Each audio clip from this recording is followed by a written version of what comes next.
जपानमध्ये 250 किलोमीटर वेगानं चक्रीवादळ, कागोशिमा आणि मियाझाकी प्रांतांना सतर्कतेचा इशारा। चक्रीवादळामुळे 8 लाख नागरिकांचं स्थलांतर करणार।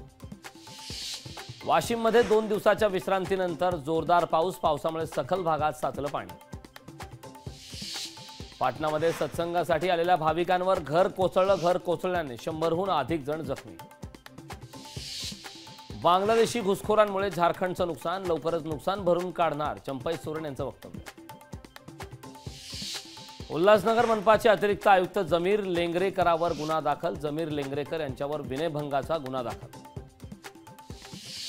तुम्हाला सर्वांना दादाच हवेत, वहिनी नको, लोकसभेत झालेल्या पराभवाच्या अनुषंगाने खासदार सुनेत्रा पवार यांनी व्यक्त केली नाराजी।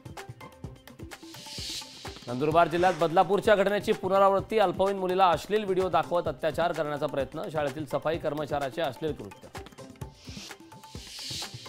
उद्धव ठाकरे उद्या गणेशोत्सव मंडळाशी साधणार संवाद, मंडळांना येणाऱ्या अडचणीबाबत करणार चर्चा। सांगलीत 8 दिवसांपासून मुसळधार पाऊस सुरू, कृष्णा नदीच्या पाणी पातळीत झपाट्याने वाढ।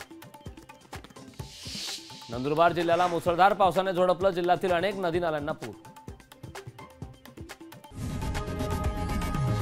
लोकशाही मराठी ऐका, पहा, जागरूक रहा।